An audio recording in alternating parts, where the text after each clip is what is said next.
My mother packed my things in trash bags. I want you to picture that. Not suitcases, not the small luggage set my grandmother had given me for my 16th birthday, which was sitting on the top shelf of my closet, and which she could have used. Trash bags. Black, contractor-grade trash bags, the kind my dad used for yard work. She put my clothes in one, my books in another, my winter coat got its own. She did all of it in under 20 minutes while I stood in the doorway of my own bedroom with my hands at my sides, watching, because I had not yet figured out that I was supposed to be doing something other than watching. I was 17. It was a Sunday in October. 2 weeks before, I had told my parents at the dinner table that I had been accepted into a music conservatory in New York for the following fall, and that I had decided to go. And that I had decided to go even though they had told me my whole life that music was a hobby and not a career. I had been quiet about it for a long time. I had been preparing the conversation for almost a year. I had thought, when I sat down at the table that night, that I had been ready for whatever was coming. I had not been ready for the trash bags. My dad sat in his recliner in the living room while my mom packed. He did not stand up. He did not look at me. He had the television on. The volume was low. There was a football game on. He watched the football game while my mother carried 4 trash bags out to the front porch, set them on the cement, opened the door, and told me to leave. She told me while she was holding the front door open that I was a total disgrace. She said the family had decided. She said they were cutting me off forever. She said that nobody in the family was going to speak to me again, and that I had brought this on myself, and that the choice I had made about the conservatory had been the choice to throw away everything they had built for me. She said this in the same voice she used to give announcements at her church group. Calm, clear, final. I picked up the trash bags. I walked them down the porch steps. I put them in the trunk of my used Toyota Corolla, the car I had bought myself with money I had saved working at a coffee shop for 2 years. I did not cry on the porch. I did not cry in the car. I drove to my friend Imani's house, and I slept on her family's basement couch for 6 weeks, and I started crying around week 3, when it became clear that nobody from my family was actually going to call. That was 14 years ago. Last week, both of my parents walked into the lobby of my company's building in Brooklyn, signed in at the front desk under names the receptionist did not recognize, and asked to see me. They did not have an appointment. They had driven 6 hours from where they still live in central Pennsylvania. My mother was wearing the same kind of cardigan she had been wearing the night she had packed my clothes in trash bags. My father had grown a beard, which I had not known about. They sat in the small waiting area off the lobby for almost 2 hours before I came down to see them, because I had been on a call I could not interrupt, and because, I will tell you honestly, I had needed the 2 hours to figure out what I was going to do. I want to tell you what they came to ask me for, and what I slid across the conference room table when they finished asking, and what happened in their faces when they understood what they were looking at. There are people listening to this who got a version of the trash bag conversation in their own families, at their own ages, for their own reasons, and who have spent years quietly building lives those families never thought they were going to be able to build. The day those families come back asking for something is a particular kind of day. They come back asking. The asking is the whole point. Before I tell you what I gave them, hit subscribe. And tell me one thing in the comments. Tell me about the moment your family told you the version of yourself they had decided you were going to be, and you decided you were going to be somebody else instead. Tell me how old you were. Tell me what they said. Tell me what you did the next morning. I read every comment. Now let me take you back to the basement couch at Imani's house, because that is where the rest of my life actually started. My name is Halia Bakshi. I am 31 years old. I run a company that produces audiobooks for independent literary publishers. We are based in Brooklyn. We have 11 employees and a small studio space in a converted warehouse in the Gowanus neighborhood. Last year, we did $3.8 million in revenue. The year before, we did 2.9. We are not a huge company. We are a quiet, steady, profitable one. The work is the kind I have wanted to do since I was 13 years old, when my grandmother used to play me old recordings of Indian folktales narrated by a woman in Calcutta whose voice I have been chasing the texture of in my own work for almost 20 years. My grandmother died when I was 16. She was the only person in my immediate family who had ever told me out loud that the thing I loved was a real thing. After she died, my parents stopped pretending they were going to be supportive about the music. The night I told them about the conservatory was the night they finished a process that had really started the day my grandmother was buried. The trash bags were just the punctuation. I did not actually go to the conservatory. The rest of the story does not work if you assume I had a clean path to anywhere. I had been accepted to the conservatory. I had also been accepted with a partial scholarship. The partial scholarship had been enough to cover about a third of the tuition. The rest of the tuition had been the part my parents had been planning to pay, and that they had stopped planning to pay the day I had told them at dinner. Without that money, the conservatory had not been possible. I had made the calculation in Imani's basement. I could not afford to start a degree program I would have to drop out of in the middle of the first year. I had to do something else. What I did instead was move to New York anyway. I took the bus. I had $840 in my checking account from the coffee shop. Imani's older sister, who lived in Queens, let me sleep on her living room floor for 2 months in exchange for me cleaning her apartment. I got a job at a bookstore, then a second job at a small recording studio that needed an evening receptionist. The recording studio was the thing that mattered. The owner of the studio was a woman named Theodora Kanazawa, who was 61 years old, who had been an audio engineer in the music industry for 30 years, and who took an interest in me for reasons I did not understand at the time, and that I would later learn had to do with her own daughter, who had also been disowned by a conservative family for choosing a creative career, and who Theodora had not been able to help in time. Theodora became very quietly my second mother. She gave me a small raise within 4 months. She moved me from receptionist to junior engineer within a year. She let me sit in on every session she ran. She introduced me to publishers, narrators, editors, agents. She loaned me books on audio production. She loaned me money once, $1,000, when my Toyota Corolla finally died, and refused to take it back when I tried to repay her. She told me, when I tried to repay her, that the money had not been a loan. The money had been an investment in what she had decided I was going to build. By the time I was 23, I had been promoted to senior engineer. By the time I was 25, I had become the head of Theodora's small audiobook division, which she had started reluctantly because she had thought audiobooks were a fad, and which had become the most profitable part of her business. By the time I was 27, Theodora had decided to retire, and she had sold me the audiobook division for a price that was about a quarter of what it was worth, on terms that allowed me to pay her in installments out of the company's revenue over 5 years. By the time I was 29, I had paid her off. By the time I was 30, my company had grown to 11 employees and was doing $2.9 million in annual revenue. I had not spoken to my parents during any of those years. I want to be honest about something. The not speaking had not entirely been my choice. My parents had told their entire extended family the version of events in which I was the disgrace. They had told my aunts and uncles. They had told my grandmother on my dad's side, who had been alive for the first 6 years and who had stopped sending me birthday cards by year 2. They had told my cousins. They had told the church. They had told the people they worked with. The story had been efficient and complete. By the end of the first year, almost nobody in my extended family had been willing to be in contact with me, because being in contact with me had meant going against my parents, and going against my parents had cost more than most of them had been willing to pay. 2 cousins had stayed in touch. My cousin Adesina, who was 4 years older than me and who had moved to Chicago for her own complicated reasons, had texted me regularly for the first 3 years, and then less often as our lives had drifted. My cousin Petros, who had been my closest cousin growing up, had stayed in touch with me by phone every few months and had been, I would learn later, the source of most of my information about my parents during the years we had not been speaking. It was Petros who had told me, 6 years after the trash bags, that my parents had taken out a second mortgage on the house I had grown up in. I had not known what to do with that information at the time. It was Petros who had told me, 8 years after, that my dad had had to take an early retirement from his accounting job because of his back.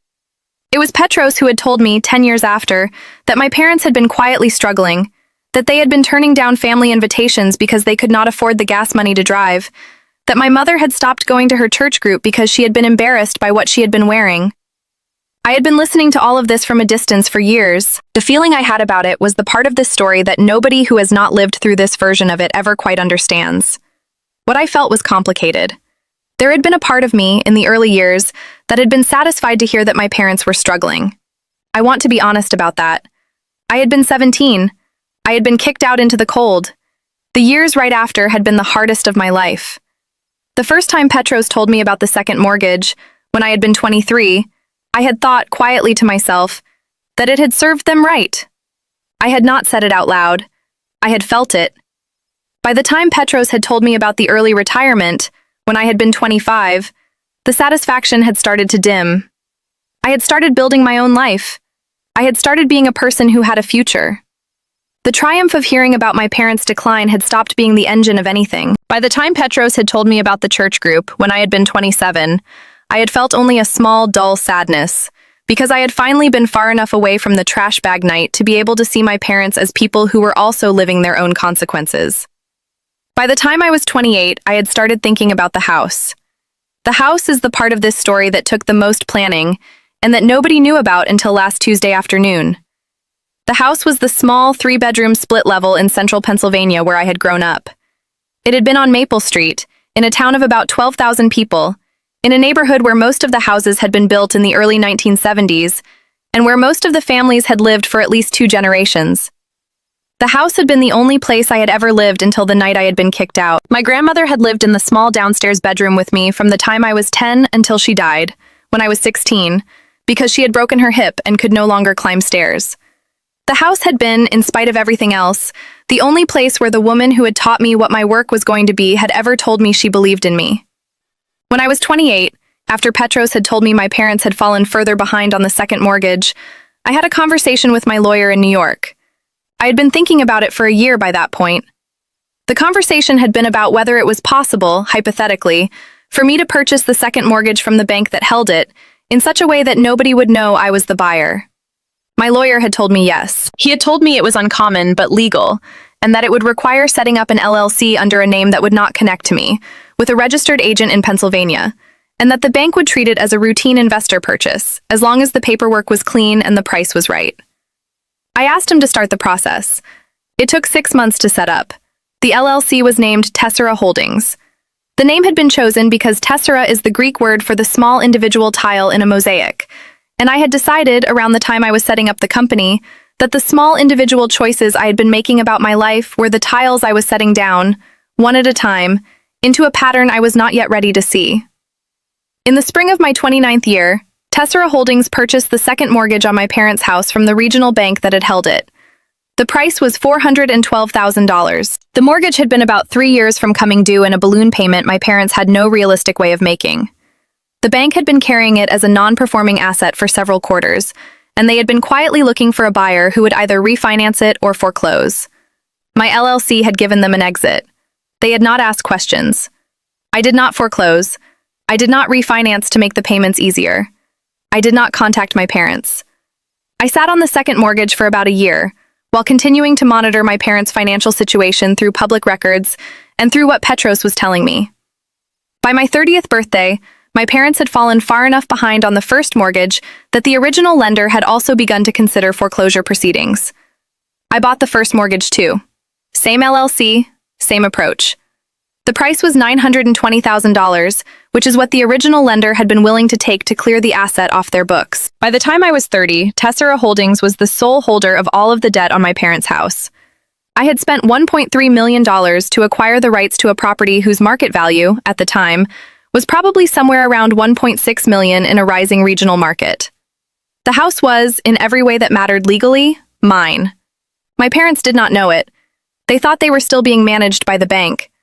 The bank had stopped contacting them about the missed payments because the bank was no longer the holder. My LLC had sent them a single letter, written by my lawyer, advising them that their loans had been transferred to a new servicer, and providing a P.O. box for correspondence.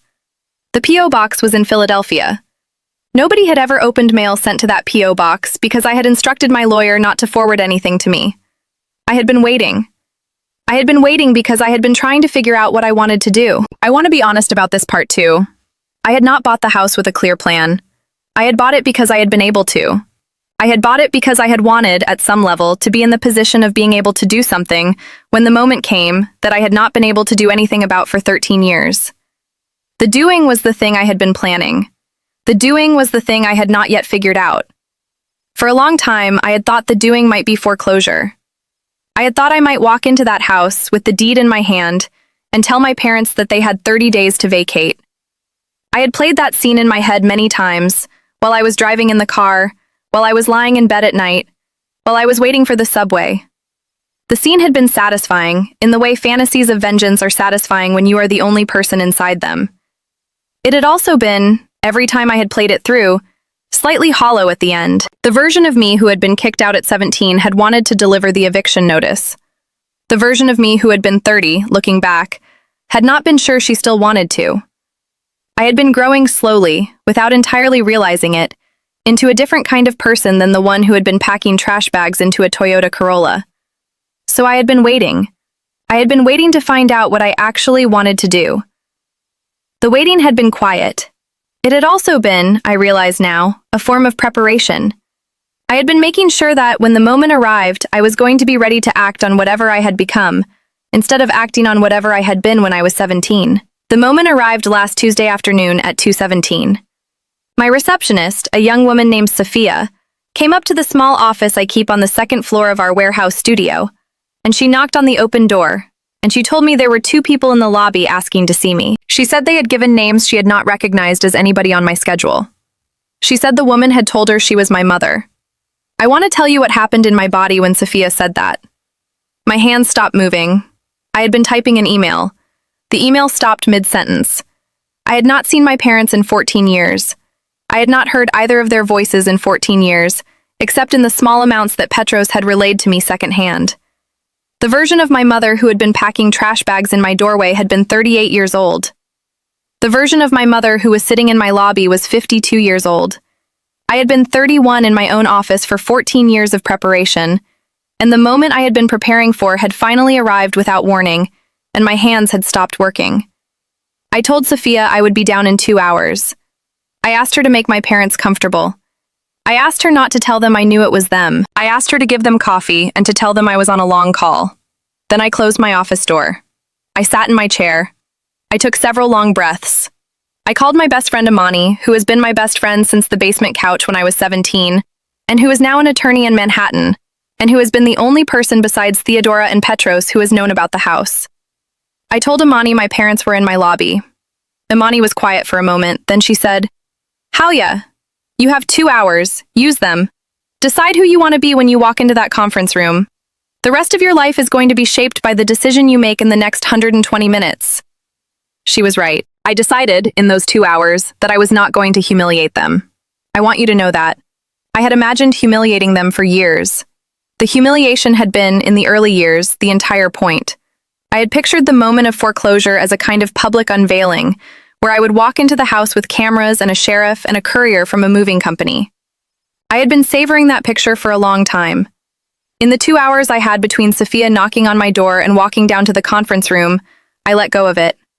I let go of it because I had finally figured out what humiliating my parents would actually accomplish. It would have given me a satisfying afternoon. It would have made for a good story. It would have, in the long run, made me into a particular kind of woman. The kind of woman who had built her life on the foundation of her own family's destruction. The kind of woman who, every time she succeeded, would have to hold her success up against her parents' loss to feel like the success had been worth the years she had spent being unloved by them. I had not wanted to be that woman. I had been quietly figuring out, for the last few years, that I had wanted to be a different kind of woman entirely. The kind who got to live my own life, on its own terms, without my parents being a measuring stick I had to keep referring to. What I decided to do in those 2 hours was the opposite of foreclosure. I decided I was going to give them the house. I want to tell you why. The why is the lesson I have learned, and I want you to have it. My parents had spent 14 years telling themselves a story about who I was. They had needed me to be a disgrace. They had needed me to have failed. The story had been the only way they had been able to live with the choice they had made when I was 17. As long as they could believe that the conservatory had been a worthless career, and that I had thrown my life away, and that they had been right to cut me off, they had been able to sleep at night. The day they walked into my conference room and discovered that I had become a successful adult, who owned a profitable company, who employed 11 people, who had built a life they had told everybody I was not capable of building, was the day their entire story collapsed. That collapse was the punishment. The punishment had nothing to do with money. The punishment was the truth of who I had become, sitting across from them in a conference room while they asked me for help. I did not need to add eviction on top of it. The eviction would have been overkill. The eviction would have been a thing I did to make myself feel powerful, when in fact I had already become powerful, and the demonstration was no longer for me. It was, if I let it happen, going to be for them. I had not wanted to give them the version of me who would do that. I had wanted to give them the version of me who I had quietly become, which was a person who was capable of giving them their house back without making a show of it. So I walked down to the conference room at 4:19 in the afternoon. My parents stood up when I came in. My mother started crying immediately. My father did not. He was older than I remembered. The beard was almost completely gray. He had lost weight. He was wearing a suit that had been slightly too big for him. He looked like a man who had been preparing for a hard conversation for a long time. My mother walked toward me. I stepped back. She stopped. She nodded. She understood. They had known, before they came here, that they were not going to be allowed to hug me yet. They sat down. I sat down across from them. There was a folder on the conference room table that I had brought down with me. The folder had been prepared by my lawyer over the last 6 years and updated as my plans had evolved. I had it ready because I had decided in the last 20 minutes what I was going to do with it. My father spoke first. He spoke for almost 10 minutes. He told me he was sorry. He used the word sorry many times. He told me he had been wrong 14 years ago. He told me my mother had been wrong. He told me they had been carrying the wrongness for a long time, and that they had not been able to figure out how to come find me, and that they had told themselves for years that I had not wanted to be found. He told me my grandmother on my dad's side had died 2 years ago. He told me she had asked on her deathbed whether anybody had reached out to me. He told me he had told her no, and that she had cried, and that she had told him to find me, and that he had not been able to make himself do it until now, and that he was sorry it had taken something like the house to bring him to me. I let him finish. I did not interrupt. I did not say I forgive you because I did not yet know if I forgave them. I was trying to figure that out in real time. The figuring out was going to take longer than the conversation was going to take. My father then explained, slowly, the financial situation. I let him explain it, even though I knew most of the details better than he did. He told me about the second mortgage. He told me about the missed payments. He told me he had received a notice 3 weeks earlier from the new servicer, telling him that foreclosure proceedings would begin on March 15th if the loan was not brought current. He told me they were $270,000 behind. He told me the total amount needed to bring the loans current and to pay them off in full would be approximately $2,300,000. He told me they had no other source of money. He told me he was sorry to ask.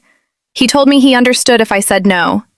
He told me he wanted me to know that they had not come to ask for the money lightly. They had spent 4 months trying to find another way. There had not been one. I let him finish. I let my mother say what she had to say, which was a smaller version of what my father had said, with more crying. I waited until they had both stopped talking. Then I opened the folder. I want to tell you what was in the folder. It was the deed to the house. It was already in their names. It was dated the morning of the meeting.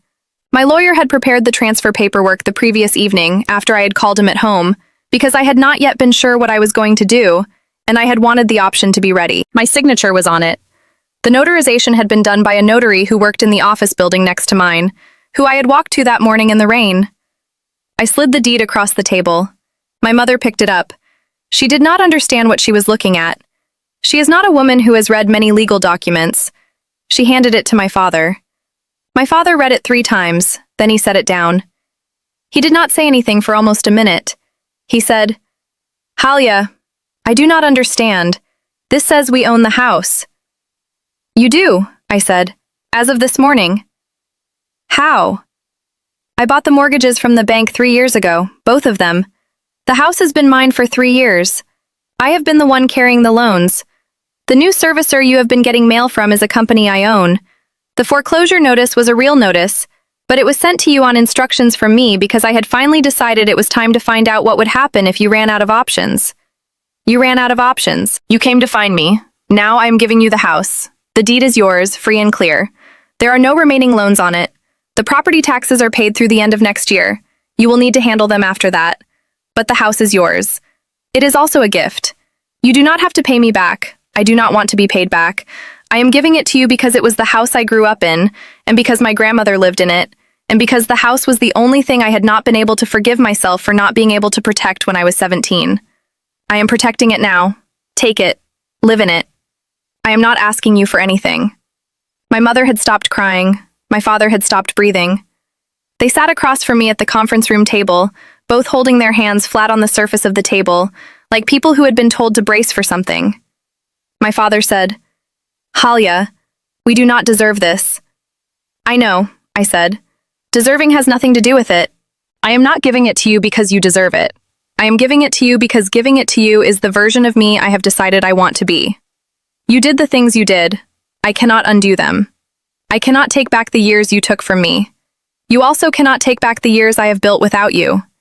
We are even on what cannot be undone. The house is what I am choosing to do with what is still in front of us. Take the house. Or do not take the house. The choice is yours. Either way, this is the only thing I am giving you.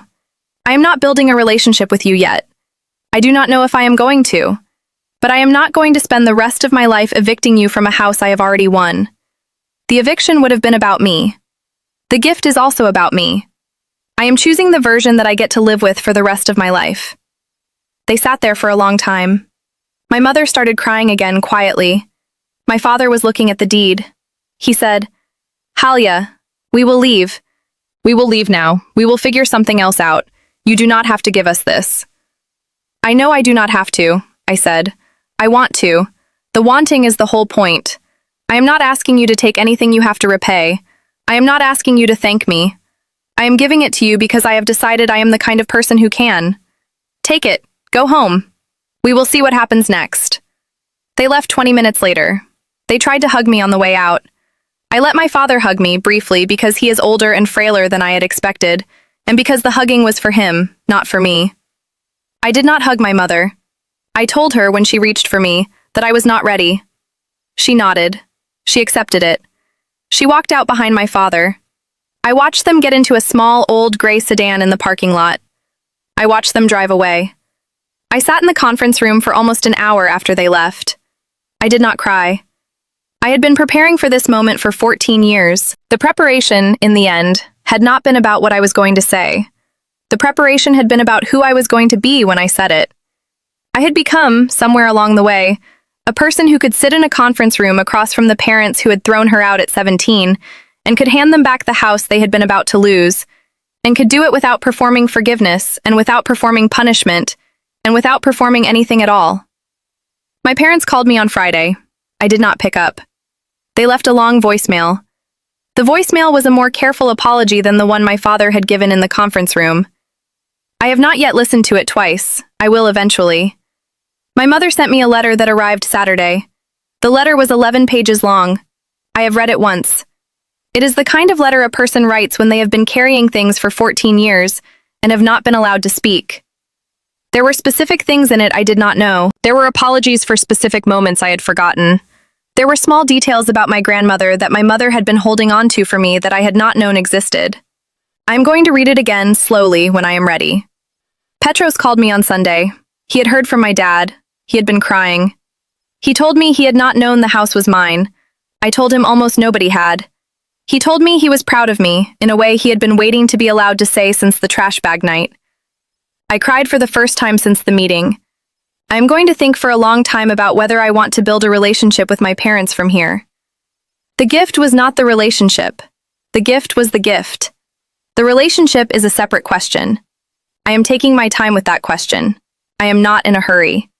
Imani is helping me think it through. Theodora, who is now 75 and retired, is going to weigh in when I am ready to ask her. The decision will be mine.